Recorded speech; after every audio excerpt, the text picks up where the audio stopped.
Vamos lá, já conosco aqui, Paulinho da Força, deputado federal, para conversar conosco a respeito dessas negociações aí.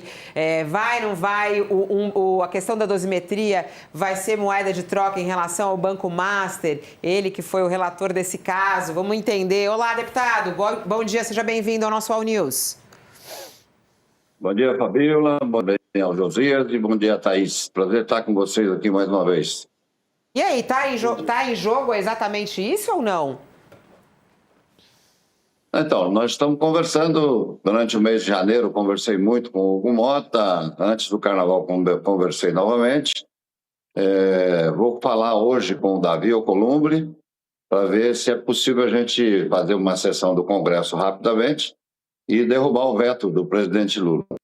Vamos aqui, entre nós, dizer que é lamentável que o Lula tenha vetado um projeto que teve tanto apoio no Congresso, né? E que, ao invés de trabalhar pela pacificação do país, ele trabalha pelo conflito, pelo confronto, né? E por isso acho que vetou o projeto. E agora, o trabalho que a gente tem nesse início de fevereiro aqui, começo de março, é derrubar o veto para que a gente possa soltar aquelas pessoas, né, que estão presas, e que o Bolsonaro e os demais que foram considerados mandantes possam discutir a sua situação em outros patamares, né?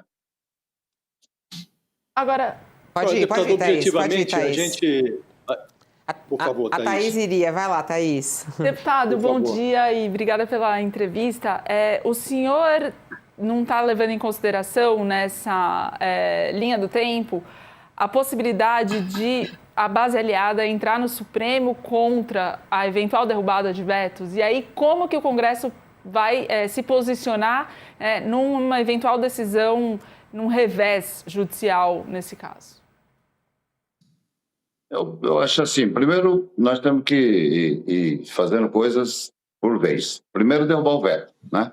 Depois, se acaso alguém entrar no Supremo, que eu acho que deve entrar, uma outra discussão. Mas, de certa maneira, durante a discussão do projeto, você acompanhou, durante toda a discussão que eu fiz, que mais de 3 meses ali, andando para baixo, para cima, conversando com toda a sociedade brasileira, em nenhum momento o Supremo me ligou ao Supremo dizendo, olha, não gostei disso, não gostei daquilo.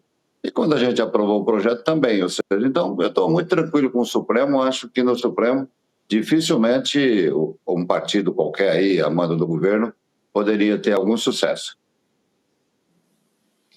Deputado, a gente olhando à distância, num primeiro momento, ficou claro que a sua proposta, essa que reduz as penas, acabou prevalecendo porque o Centrão não queria dar anistia para o Bolsonaro e concordou com a tese da redução das penas, no pressuposto de que o Bolsonaro contemplaria o projeto político do Centrão, que passava pelo Tarcísio de Freitas, não pelo Flávio Bolsonaro, né?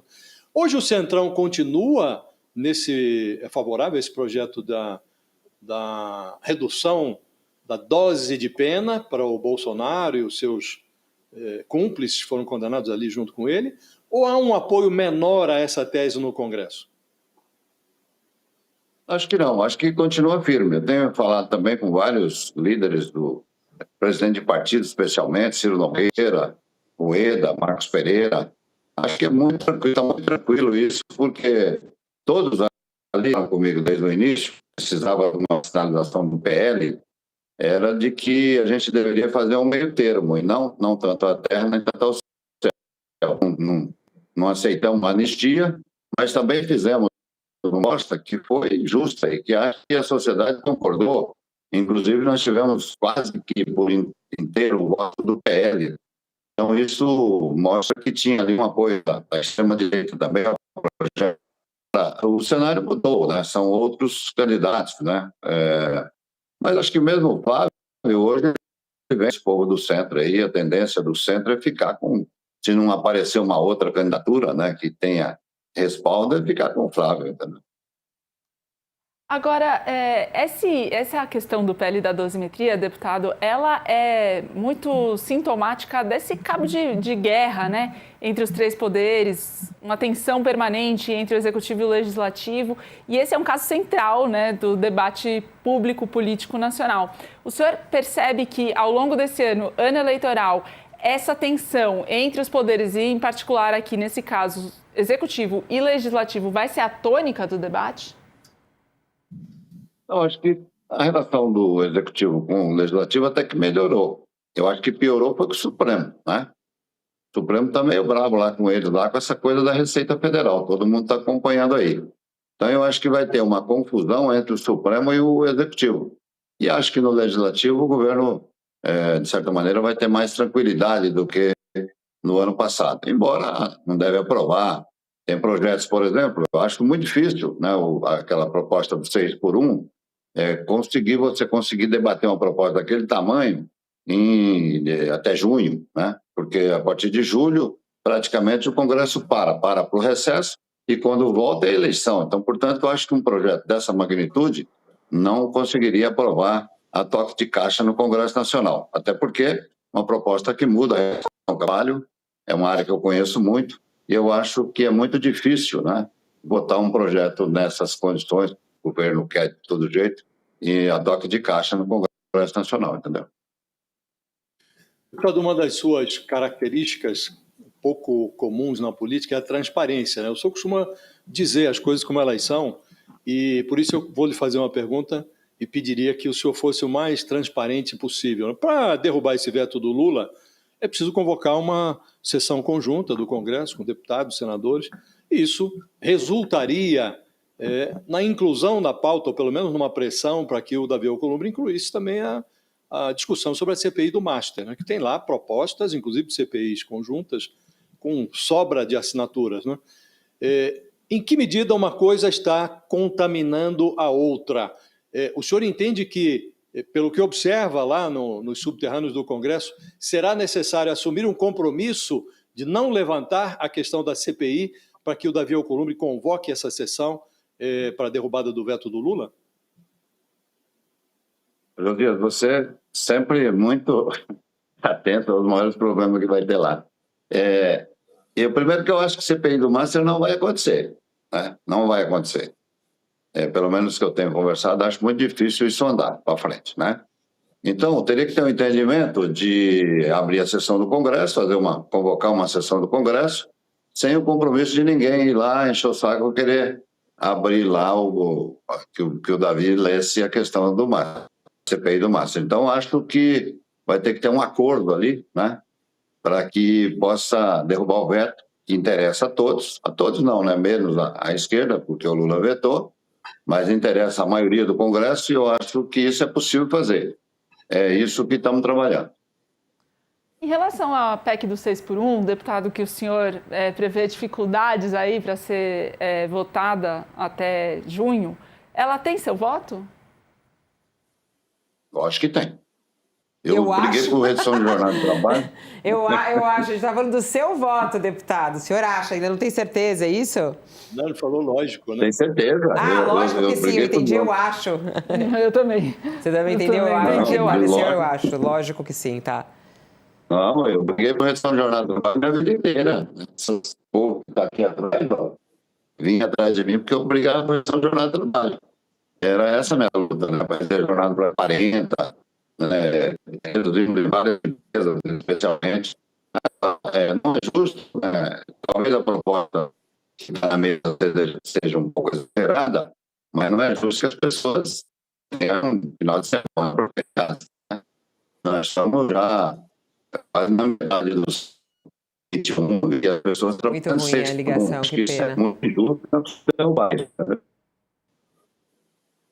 Deputada, a gente teve dificuldade para te ouvir. Deu, a gente não tentou, eu estava aguardando, fiquei até quietinha aqui para ver se a gente conseguia retomar e caiu a ligação. Foi piorando, caiu a ligação. Mas pelo que deu para entender que ele falou, é que lógico que ele vai votar a favor da derrubada do 6 por 1, porque ele diz que não faz sentido as pessoas não terem direito ao final de semana. Você ouviu mais alguma coisa, Josias? Aí você conseguiu ouvir alguma coisa do que ele falou a respeito? Acho que é mais ou menos nessa linha, né?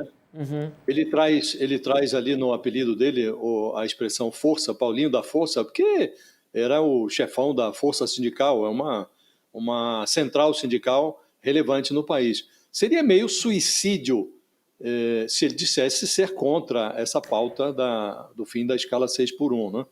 E mais ou menos o que ele disse aqui é que ele é a favor porque acha que o trabalhador precisa ter final de semana. Né? Estamos discutindo uma coisa muito michuruca, né, Fabíola? Eu preciso reconhecer, né? Estamos discutindo só a perspectiva de que o trabalhador tenha o sábado e o domingo, né? Não parece algo do outro mundo, né? E um sindicalista se contrapor a uma ideia como essa seria, como disse, suicídio, né? Eu queria muito ouvir a resposta dele, Josias, porque, de alguma forma, o sindicalismo não esteve tão afinado assim, desde o governo Bolsonaro, com pautas trabalhistas populares. E, em muitos momentos, até dificultou o avanço de algumas medidas, como no caso da regulamentação dos trabalho intermediado por plataforma. Em outras palavras, motorista de Uber, entregador de iFood, sobretudo, e dos outros aplicativos de delivery.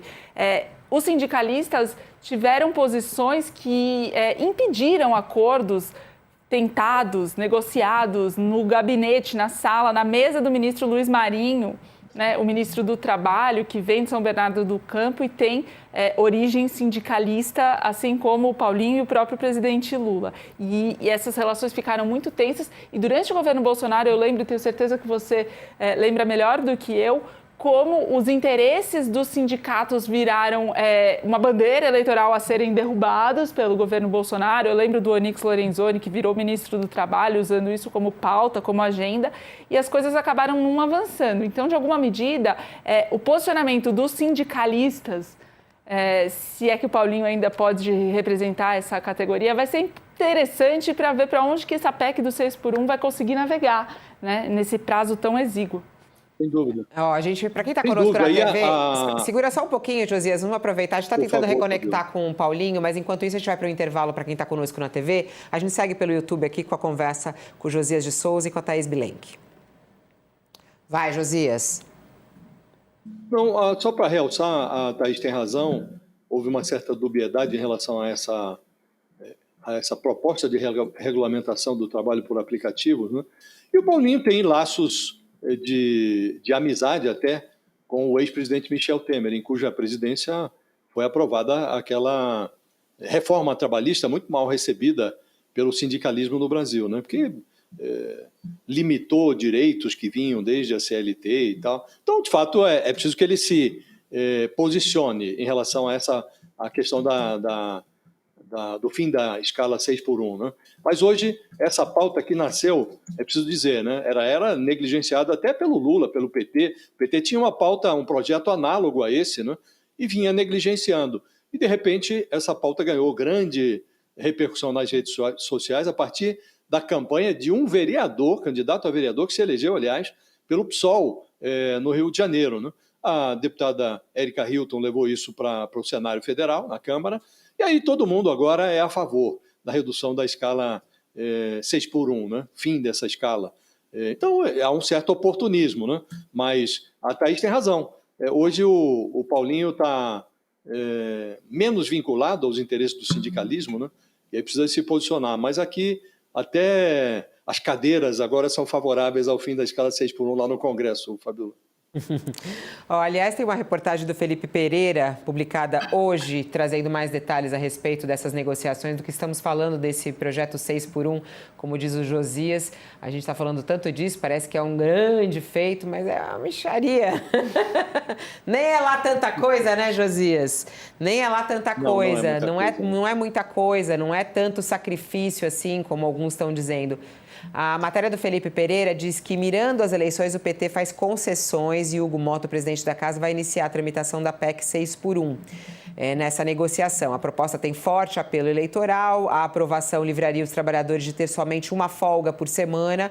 O presidente Lula e Mota pretendem usar o fim da escala 6x1 para pedir votos em outubro. Eles querem fazer essa articulação e não só eles, como todos eles. O próprio Paulinho agora aqui falava assim, não é justo o trabalhador não ter direito a um final de semana, né? E todos eles vão tentar, né, a sua reeleição. A gente tem que lembrar que é eleição para Senado, para a Câmara dos Deputados, para governador, para deputado estadual, todos eles vão levantar suas bandeiras para conseguir também seus votos e suas pautas populistas. A 6x1 está nessa alçada. O governo e o presidente da Casa têm pressa, como a matéria do Felipe diz. Mota anunciou que vai indicar um relator da proposta no começo desta semana. justamente para poder fazer a coisa andar. 11 horas e 47 minutos, já estamos de volta. Não teremos Paulinho da Força de volta, porque ele não conseguiu voltar. Tomara que ele consiga votar. Votar é bom. Voltar, ele não vai votar. Mas ele disse que vai votar pela 6x1.